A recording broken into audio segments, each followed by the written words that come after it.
Saudações, meus amigos, com vocês, Cristiano, de Fortaleza, falando mais uma vez aqui no canal do Camarada Comissário.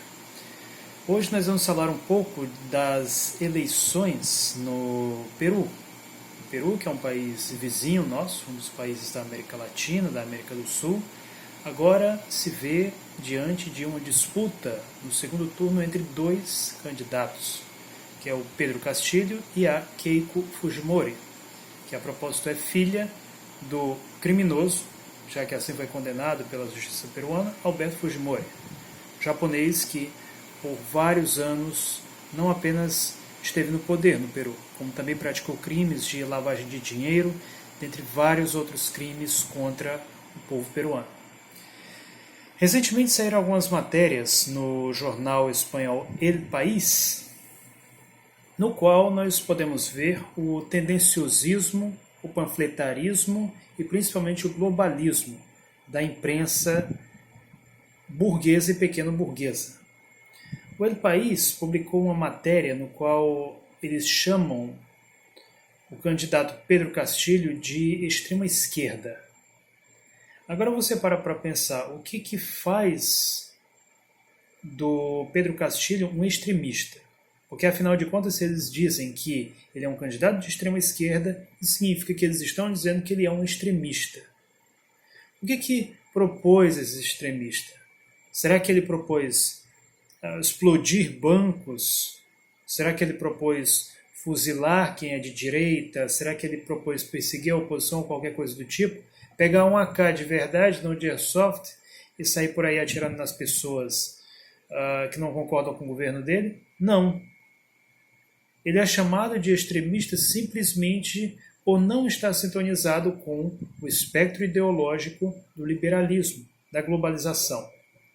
Pedro Castillo é um candidato de esquerda, um candidato comunista, diga-se de passagem, que não tem nenhum tipo de compromisso, não tem nenhum tipo de simpatia pelos chamados valores liberais.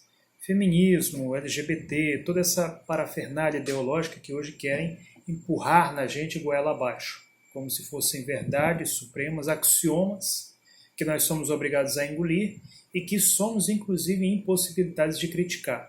Porque se criticarmos, então, rapidamente, instantaneamente, vai aparecer uma raid de pessoas completamente ensandecidas, acusando você de ser um fascista, de ser um terrorista, de ser um homofóbico, de ser um misógino, e etc, etc. E com certeza vão imaginar muito mais termos e expressões para atacar você. Quer dizer, agora você não está de acordo com ideias da globalização, você não está de acordo, sintonizado com ideologias liberais, transforma você em uma espécie de extremista, de radical, como aliás fazem questão de repetir várias vezes aqui nessa matéria do jornal El País. Professor radical, extrema esquerda, extremista de esquerda. Qual é o extremismo deles? Simplesmente não fechar com o liberalismo. E nisso não há nenhum tipo de extremismo. Nisso existe sim uma firmeza ideológica e coerência. Isso significa que este candidato, e por essa razão ele tem a nossa admiração, não tem nenhum tipo de compromisso com os globalistas, e sim com o seu povo, que é o povo do Peru.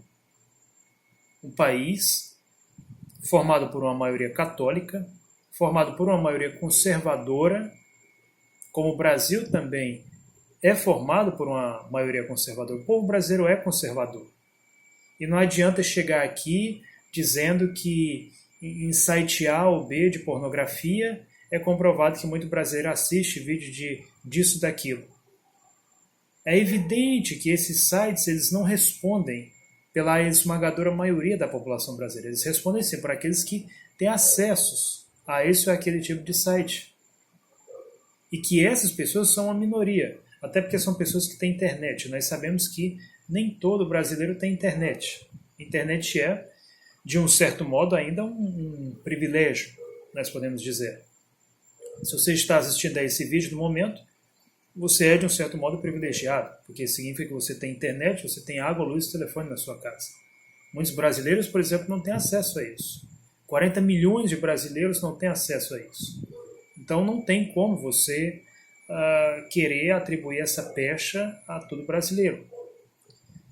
Outra coisa, inúmeras pesquisas, inclusive até mesmo de movimentos identitários, demonstram o quê? Que a maioria do povo brasileiro é conservadora.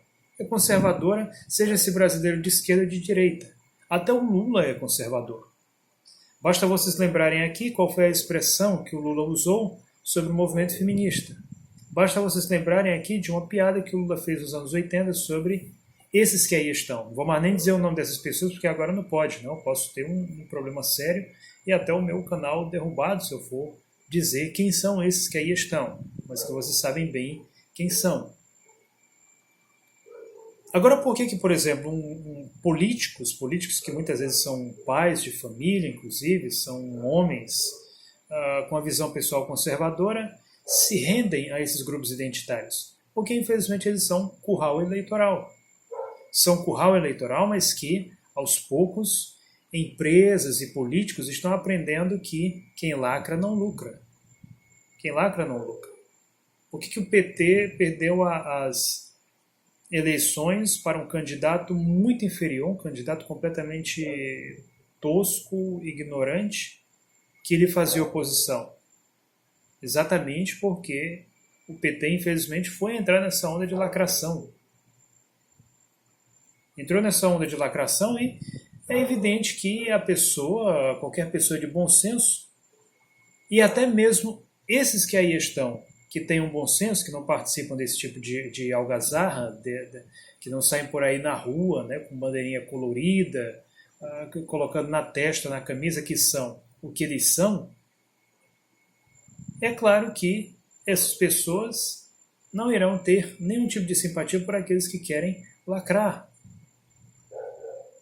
O Brasil não está precisando de lacração, o Brasil não está precisando de desconstrução, o Brasil está precisando de educação, de civilidade. É disso que o Brasil está precisando, de museus, de valorização da cultura e da história nacional. Está pintando asfalto com cores do arco-íris, isso aí não vai ajudar em nenhuma luta contra a discriminação, muito pelo contrário. Muito pelo contrário, as pessoas vão ter ainda mais raiva e o pior, vão achar que todos que são aquilo que eles são, vocês sabem muito bem o que, são exatamente militantes desse tipo de movimento, o que não é verdade. Que a maioria dessas pessoas não quer ter nada com isso. Eu me recordo, como outro dia, em um telejogo, tinha um sujeito querendo criar uma guilda com aquela siglazinha de 4 letras e um mais. E eu critiquei isso. Eu disse, olha, isso que vocês estão fazendo é um absurdo, tem crianças que jogam esse jogo.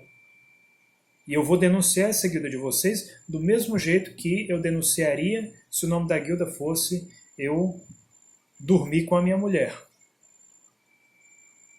Que é a tal da história, tem que valer para os dois. Não adianta o sujeito também criticar um determinado movimento e querer transformar em assunto público, querer transformar em uma grande sensação determinadas coisas que deveriam ficar entre 4 paredes. E ainda tem aqueles que vêm, né, falar em não, porque tem que sair do armário, que eu saiba, a intimidade acontece na cama, em um quarto privado, e não na rua. Você não pode querer transformar a rua em extensão da sua cama. O feminismo é a mesma coisa. Nós já fizemos aqui inúmeros vídeos criticando o feminismo, para mostrar o que essas tontas hoje em dia não estão lutando por direitos das mulheres coisa nenhuma. Hoje em dia, se você frequentar um círculo feminista, você vai ver coisas absurdas, como, por exemplo, costura de vagina. Tem feministas que, por exemplo, dizem que o grande mal da humanidade é a testosterona. É claro que se você for conversar isso com a feminista, ela sempre vai vir com aquele discurso bonitinho, né? Não, é porque você não conhece, é porque isso aí é eufemismo, isso aí não é feminismo. Ora, senhores, essa história de feminismo, isso aí é malandragem de brasileira. Em país nenhum do mundo existe essa história de feminismo. O feminismo é o chamado holandês verdadeiro, escocês verdadeiro do feminismo. Tem lá uma feminista que acha que tem que, sei lá, tirar a blusa no meio da rua, ou talvez fazer coisas inadequadas com uma foto, com a imagem de uma santa na realidade, imagem para os católicos. E aí quando uma faz isso, então aparece a feminista para dizer assim, não, ela fez isso aí porque ela não é uma feminista de verdade, porque é uma femista. Ora, senhores, nós estamos aqui analisando o feminismo enquanto fenômeno, levando para o campo da fenomenologia, e não por aquilo que as feministas querem que seja feminismo. Porque mesmo nós sabemos muito bem que as feministas, você vai encontrar em mil e um tipos de feministas. Primeira, segunda, terceira, quarta, quinta, hoje dizem que estamos na quinta geração. Você vai encontrar diversos espectros ideológicos, mas nós estamos analisando aqui o fenômeno. Aquelas que, por exemplo, vão lá na Argentina, como fizeram, foram nuas, querer protestar em frente a uma igreja. Diversos argentinos quiseram defender a paróquia deles e levaram cusparadas e uma série de outros atos de humilhação. Nessas horas é curioso como ninguém fala em princípio da dignidade humana. Nessas horas ninguém fala em direitos humanos. Agora, se de repente um sujeito daqueles ali resolvesse dar um tabefe ali para revidar, então provavelmente iriam mostrar, olha só o patriarcado opressor, né, como ele faz mal às mulheres, esse tipo de coisa. Então o feminismo, ele é, na realidade, o quê? Ele é uma forma de esnobismo. Ele foi criado para destruir a unidade e a cultura de diversos países. Imagine você que você quer conquistar uma ilha. Vamos imaginar que você quer conquistar uma ilha. E naquela ilha, as pessoas seguem valores tradicionais, seguem, digamos, determinados princípios ideológicos, sejam esses princípios democráticos ou de algum outro tipo. Seguem um determinado ideário político e você quer dominar aquela ilha. É claro que vai ser muito mais difícil para você, se não impossível, porque na hora que você atacar aquela ilha, as pessoas vão querer defender a sua ideologia, vão querer defender os seus entes queridos, vão querer defender o seu país. Agora, imagine o seguinte, que você tem meios para fazer com que nessa ilha os filhos passem a odiar os seus pais, as esposas passem a odiar os seus maridos, as mulheres passem a entender que todos os homens daquela ilha são estupradores em potencial, que pessoas que fazem coisas antissociais na realidade são oprimidos e precisam constantemente lutar contra aquela maioria, precisam esfregar a sua preferência pessoal na cara daquela maioria, praticar ações antissociais, desrespeitar a família. Você vai ter o quê? Você vai ter o caos numa ilha dessas. E quando você tem um caos, você tem o quê? Você tem a possibilidade de impor a sua própria ordem. Toda nova ordem, ela emerge do caos. Todas essas ideologias, como feminismo, LGBT, Black Lives Matter, todas essas coisas aí são instrumentos do caos. São ideologias criadas por eurocomissários, pelo Departamento de Estado dos Estados Unidos.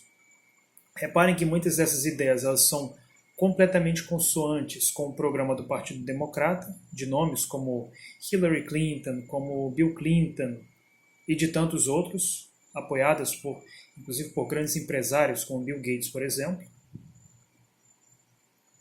E isso é criado para quê? Exatamente para promover nesses países, para promover nessas sociedades a chamada tecnologia de revoluções coloridas.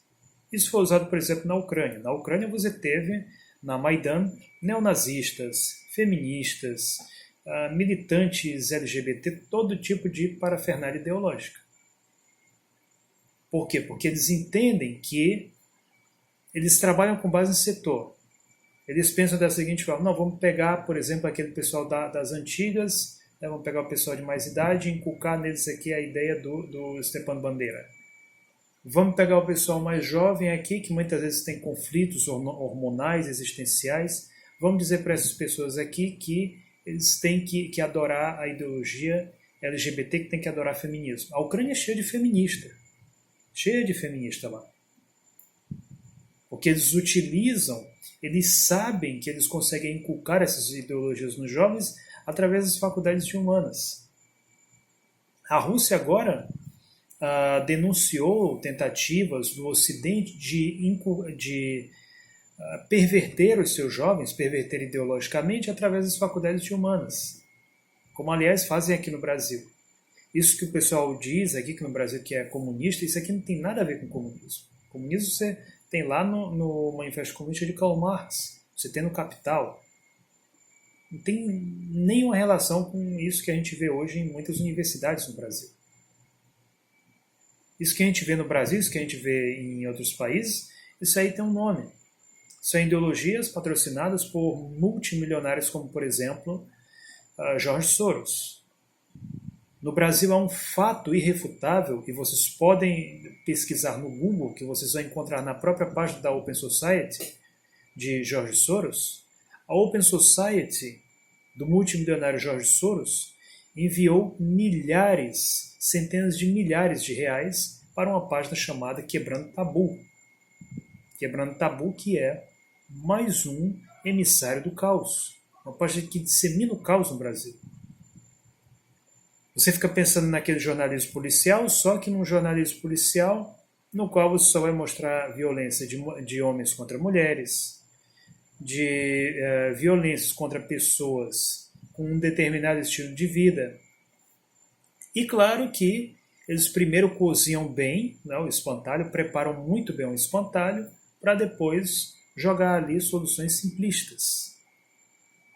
Jogar, claro, os falsos culpados por toda aquela desgraça. Culpa essa que é do sistema capitalista, o sistema que nós temos no Brasil. Da falta de civilidade, da falta de educação, de uma série de problemas que esse país tem. E o Pedro Castilho, ele é um dos poucos nomes da esquerda do Brasil, da esquerda latino-americana, que se deu conta disso. É a esquerda inteligente.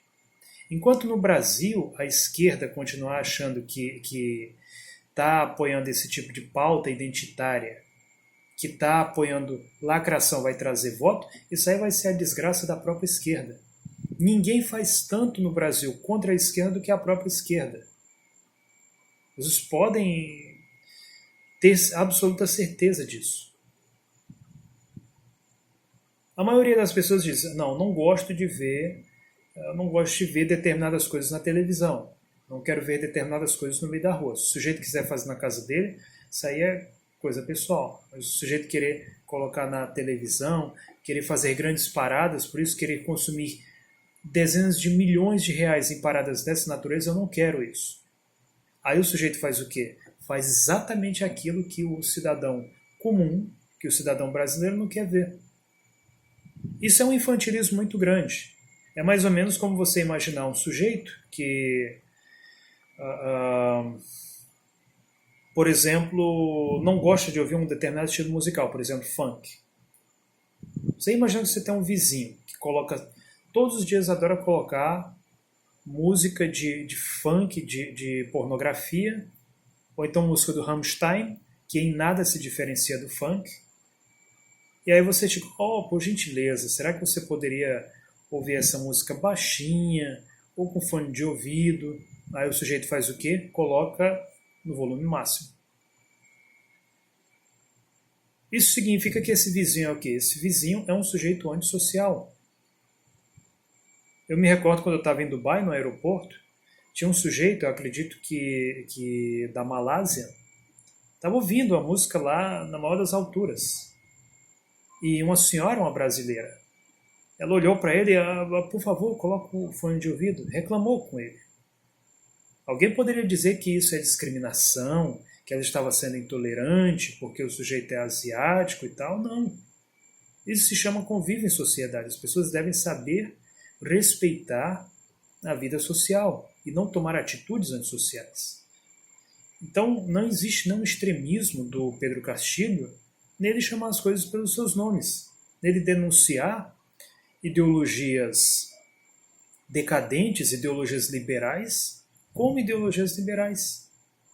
Agora, El País, que infelizmente é um jornalismo elitizado, é um jornalismo feito para aquela esquerda do PSOL, que é o Partido Socialite do Leblon, prefere ignorar os anseios do povo, e não só o El País, que infelizmente tem muita gente que compactua com o que está escrito no El País. Prefere simplesmente cuspir nos interesses do povo, prefere cuspir nas suas próprias tradições e chamar o sujeito de extremista. Tentar reduzi-lo, apresentá-lo como uma espécie de dinossauro, simplesmente por ele não estar de acordo com aquelas ideias apresentadas pelo liberalismo moderno. Não é por acaso que alguns filósofos dizem que o liberalismo é pior do que o coronavírus. E falando em coronavírus, lembre-se todos de se vacinar.